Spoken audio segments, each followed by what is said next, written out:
Welcome inside the CEC TV studios, where it's time for another edition of Trailblazer Weekly. I'm your host, Keric Seegmiller. Today we'll recap the latest softball, baseball, men's golf, and women's tennis results. We'll also sit down with women's distance track head coach Justin Decker, and we'll wrap it all up with a player profile on men's golf sophomore Nicklaus Britt. It's a lot to get to today, so let's not waste any time. Let's get this thing started. Trailblazer Weekly starts now.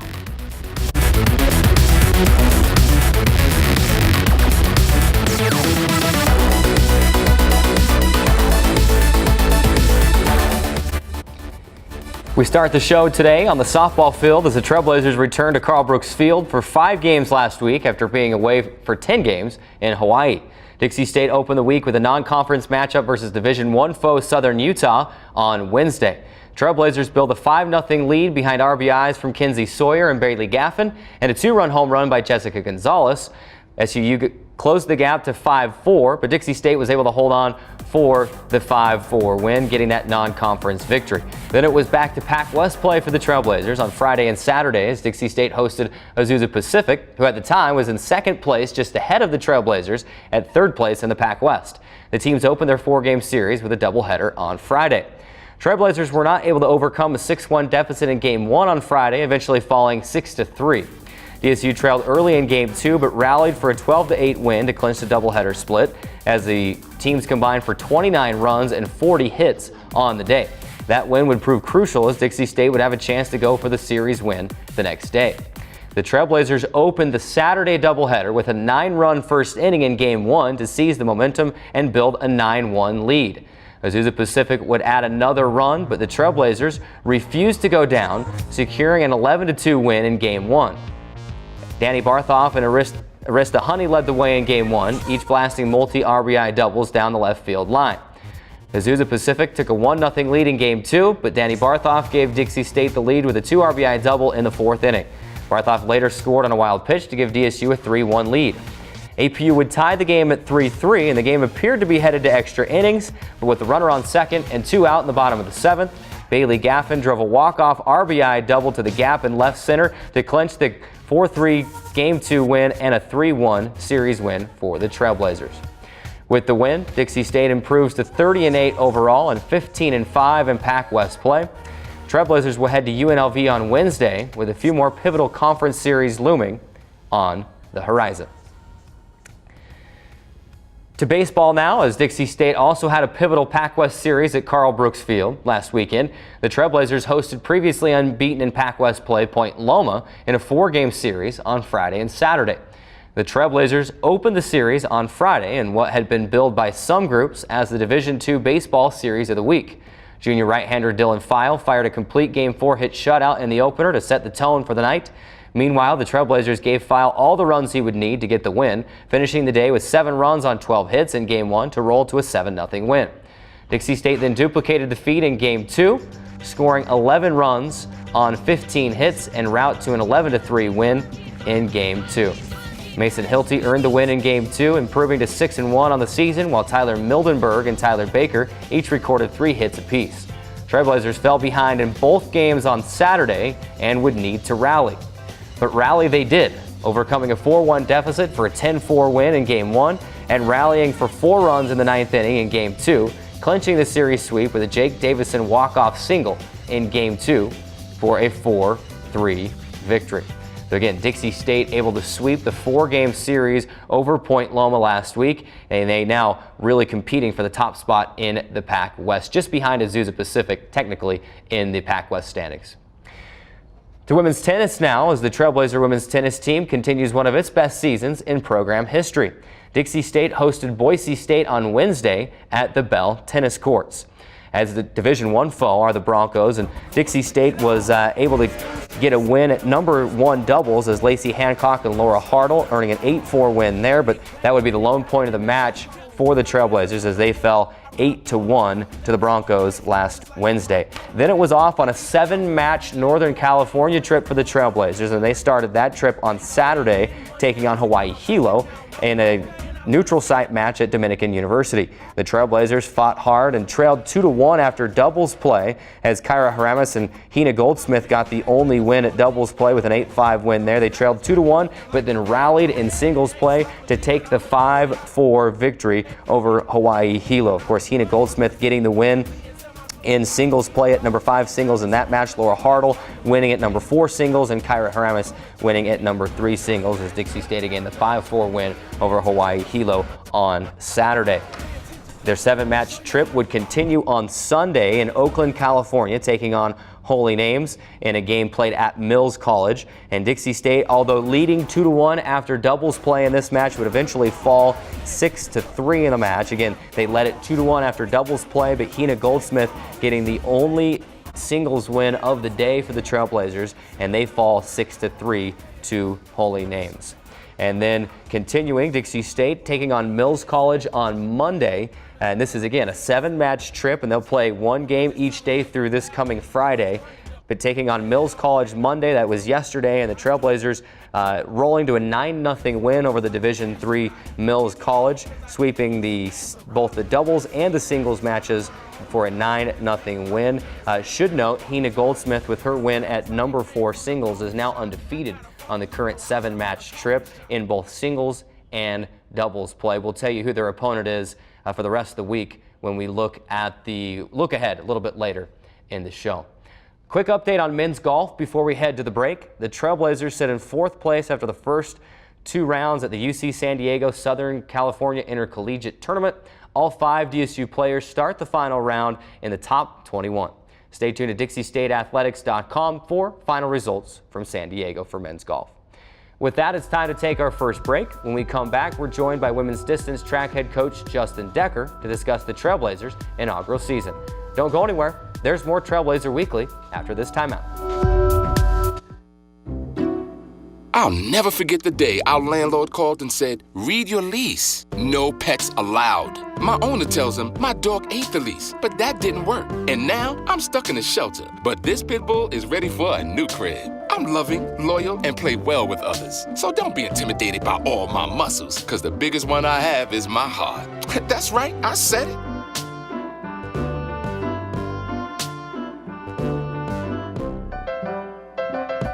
There is a place where rocks bleed and nature blushes on a battlefield green with envy, where dimples determine destiny and a tiny wooden T holds the outcome in the balance.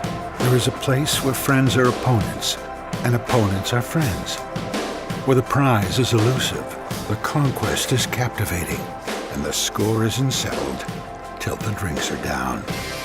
There is a place. I'm Anne. I'm a scientist. Recycling takes a team. Why don't you let me And me. help you out? Everyone plays a part. Don't trash I love taking stuff apart and building new things out of it. what could be treasure. Pal's my most advanced android. This is awesome. You haven't seen anything yet. Give your cardboard box another life. Recycle. So, I'm kind of new here, but I've noticed a trend. My human does this funny thing where she goes around and gets all my toys, and then she hides them in that basket by the door. You know, but it's always the same basket, and it's always in the same place. And then she acts so surprised when I find them, but, you know, she's putting them in the same basket. Again. It's like, hello, that's where you put it last time. You were the worst at hide and go seek.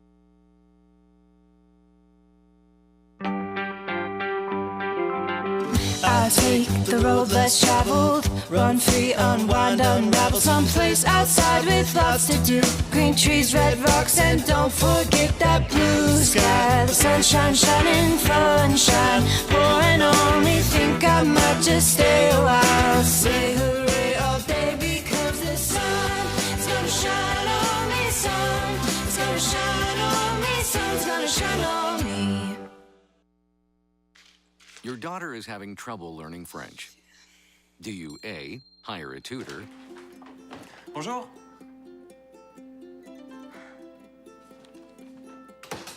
B, enforce a French-only rule at home? Or C, watch some foreign films? When it comes to parenting, there are no perfect answers, but that's okay, because you don't have to be perfect to be a perfect parent. Teens in foster care will love you just the same. Welcome back inside Trailblazer Weekly. We're pleased to welcome to the show today women's distance track head coach Justin Decker as the Trailblazers open their inaugural season. Coach, thanks again for being here. It's your second time in this studio. That's what happens when you coach multiple teams. You coach the cross-country teams as well as now women's distance track, and we're excited to have you back in studio. We were able to talk with you and some of your student athletes on our spring media day a few weeks ago, but now we can kind of sit down and discuss your inaugural season a little bit more in depth. And to do that, we'll just jump right into it. You had your inaugural, your program debut, however you want to say it, on March 18th at UNLV. Talk about that meet a little bit. You had some good, pretty solid individual results as a team, coming in 11th overall. Of course, not competing in as many of the events as some of the other teams you're going against, but it was against a lot of top talent. Talk about you as a coach and kind of what you liked down at UNLV a couple of weeks ago. Yeah, so it was a really big meet. You know, several teams there. Right now, we're not a full track team competing in all the events. We're not really putting too much focus on where we're placing the team standings, because most of those teams are, doing all the events, so have a lot more opportunity to score points than we do, and just doing primarily the distance events. But we're really focused on, where our athletes are at individually in their events and the times they're hitting, because they have to meet certain standards in their events to qualify, one for the conference championship, and then even they could qualify for the national championship. So that's kind of what we're focused on, where they're each at individually and meeting their goals in their event. We didn't really know what to expect from a lot of them, with it being the first meet. Some of them, a lot of them were freshmen, where they did run track the year before. Some of them had been a little bit longer, a few years since they'd been running in track events. But we were pleased overall with how it went. Some really good performances, and times weren't super fast because it was a really hot day, and the heat really slows times down a little bit. So we're looking to improve on those times quite a bit in our upcoming meets, but it was overall a good first meet for us. As you say, as a women's distance track team, obviously you focus on a lot of those distance ones. You had junior Skylar Story after kind of taking a break during the cross country season. She's back in distance track, and so she can compete as a senior in cross country next year. And then in track again, she had a second place finish, kind of one of your best individual finishes of the day, in the 10,000 meter run, which for those of you out there, if you're like me, I had to look it up, 6.2 miles. And that was a good finish for her. What is the difference between these distance events, say on the track, versus if you're just sending them out to run cross country? Yeah, and in track there is a pretty big variety. Cross country, they all run the same distance, so training's the same for all of them typically. But track, the distance events range from 800 meters or half a mile all the way to the 10K, like you mentioned, which is 25 laps on the track. So you can imagine, how tiring that gets. 25 laps on the track, racing that. That's even longer than what they run in cross country. In cross country, they get to run on a course. They don't have to stick on the track. So it is a pretty long ways to go. So and then you've got a couple distances in between that. But you're ranging from half a mile to over 6 miles. So we do break up in our training, the ones that focus on the longer ones and the ones that are, more into the speed events. So the longer ones will run more distance in practice, and the other ones will focus a little bit more on speed. But some workouts they'll still run together, but there's a little bit different of a focus. Let's talk a little bit about your practices, and first of all, where you practice. We'll get to that in just a minute. But second of all, you've got some competing in the distance events. You've got a couple competing in some of the shorter sprints, it would seem, and even one a freshman competing in a couple field events. Do you as coaches encourage them and help them pick out what events they want to participate in, or are they kind of free to choose where they want to compete? So yeah, we are right now just a distance-focused track team. as far as NCAA is concerned, you either have a track and field program or you don't. There's no such thing as distance track. It's just you compete in whichever events you want. You just have a track and field team. So we are just a track team, and since right now our roster is pretty much the same as our cross country roster. That's what we're doing, is mostly distance events. We had 14 back from our cross country roster in the fall, and the minimum requirements for sports sponsorship in track with NCAA is you have to run with at least 14 athletes in every meet, and you have to meet a minimum number of meets. But we had 14 left from cross country, and help us dealing with possible injuries and stuff. We did try to add a couple more, but we were only able to add one more to that 14, so we're at 15 now. And it was Jamil that you mentioned, and she came, said she'd love to join the team, but her background in high school, what she did was the throws. So I just said, well, you can do the throws in the meets, but we don't have a throws coach. We don't have that great of access to the facilities for you to train anything. But she was fine with that. She still just wanted a chance to go and do it in the meet. So she's training herself a little bit in the throws, which is a little bit more difficult. But she's doing a great job, and we're glad to have her. Yeah, you mentioned these distance runs on a track. Obviously, they can get a little bit monotonous, so the 10K or the 10,000 meter, 25 laps around the track. Right now on campus, and next year at this time, you'll have your own track to practice on, to train on. Right now, it's just a big heap of dirt down there at Legend Solar Stadium. So what are you doing to try and work around that? Are you hitting any of the local high schools? Where are you practicing to get your runners their reps on an actual track? Yeah, so we're very excited for that track to be finished this summer, so we will have that available.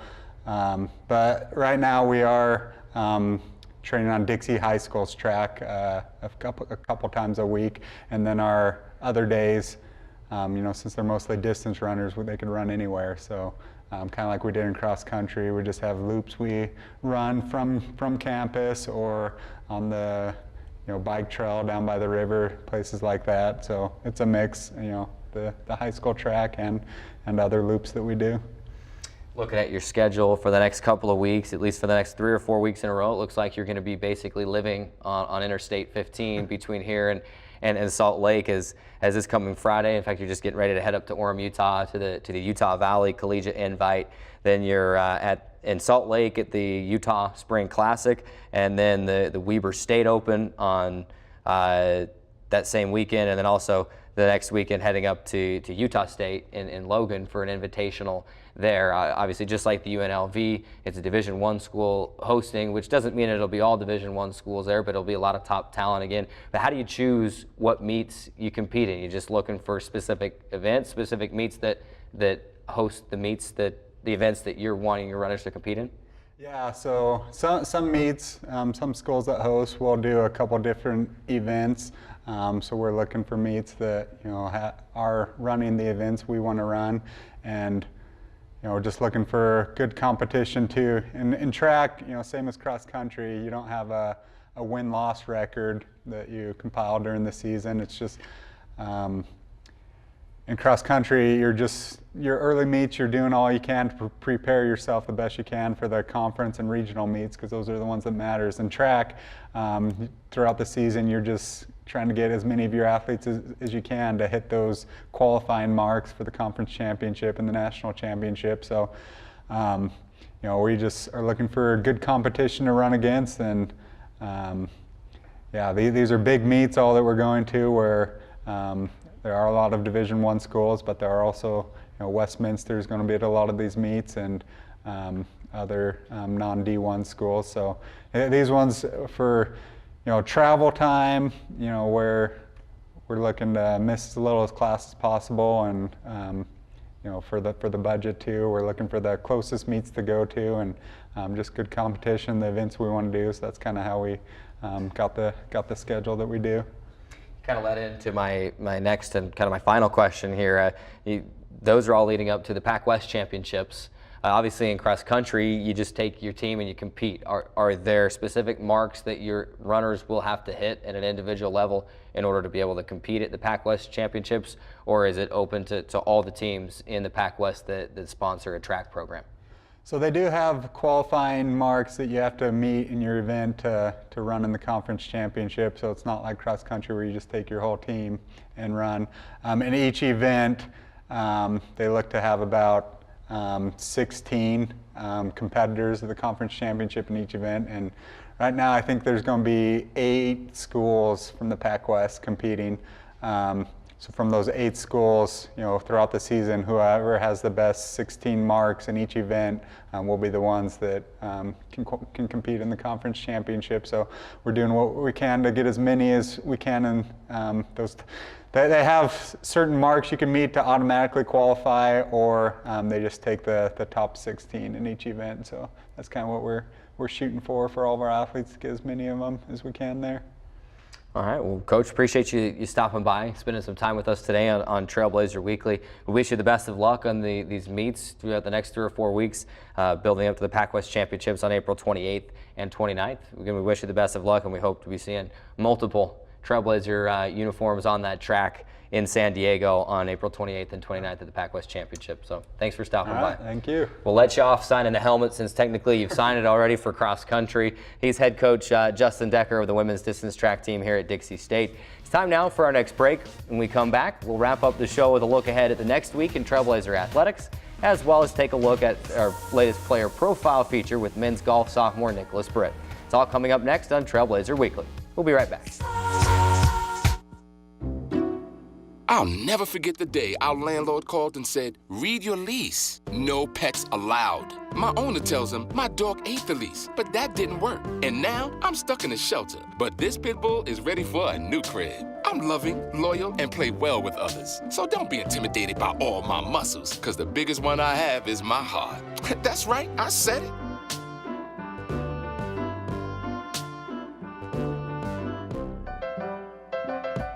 There is a place where rocks bleed and nature blushes on a battlefield green with envy, where dimples determine destiny and a tiny wooden tee holds the outcome in the balance. There is a place where friends are opponents and opponents are friends, where the prize is elusive, the conquest is captivating, and the score isn't settled till the drinks are down. There is a place. I'm Anne. I'm a scientist. Recycling takes a team. Why don't you let me And me. help you out? Everyone plays a part. Don't trash I love taking stuff apart and building new things out of it. what could be treasure. Pal's my most advanced android. This is awesome. You haven't seen anything yet. Give your cardboard box another life. Recycle. So, I'm kind of new here, but I've noticed a trend. My human does this funny thing where she goes around and gets all my toys, and then she hides them in that basket by the door. But it's always the same basket, and it's always in the same place. And then she acts so surprised when I find them, but, she's putting them in the same basket. Again. It's like, hello? That's where you put it last time. You were the worst at hide and go seek.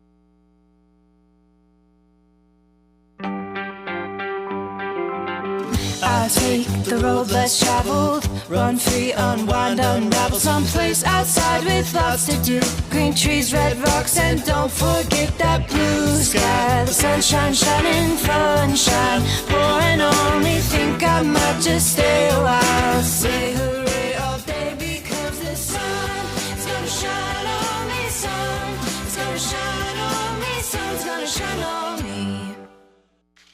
Your daughter is having trouble learning French. Do you A, hire a tutor, Bonjour.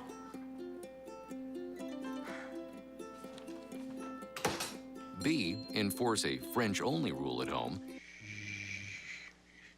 or C, watch some foreign films? When it comes to parenting, there are no perfect answers, but that's okay, because you don't have to be perfect to be a perfect parent. Teens in foster care will love you just the same.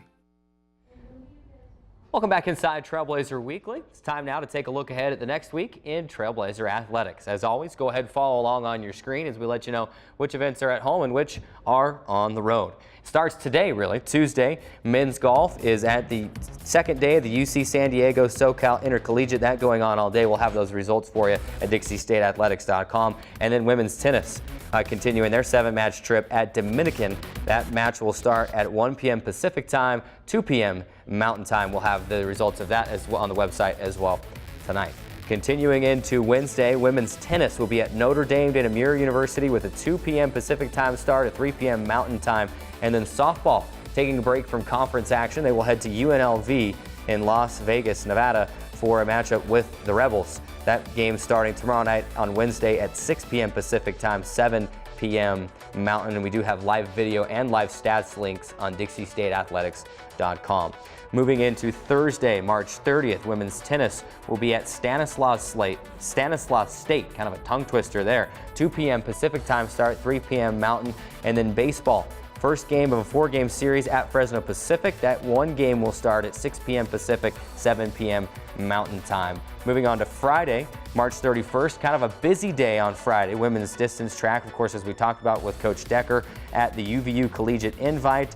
Then women's tennis at Sonoma State University, and then baseball wrapping it up with a doubleheader at Fresno Pacific. First pitch, 3 p.m. Mountain time for that doubleheader. Baseball will then wrap up our look ahead on Saturday with the series finale against Fresno Pacific in Fresno, California. That game will start at noon Mountain time.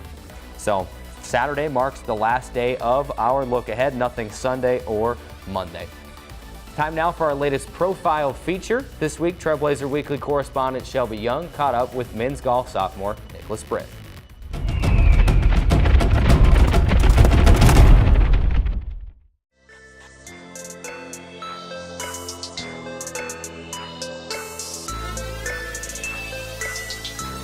I'm Nicklaus Britt. I'm from Fillmore, Utah. I'm a sophomore here at Dixie State, and I'm on the men's golf team. My major is business administration. I started golfing when I was around 5. My dad has just always pushed me to be good, and I've worked at it and just love being out here and doing it.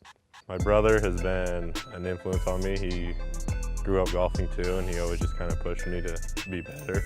The school brought me to Dixie, good weather, having a good solid golf program, and a great coach. Our team goal is to win the Pac West Championship this year, and I just want to help contribute to the team and play the best I can for them.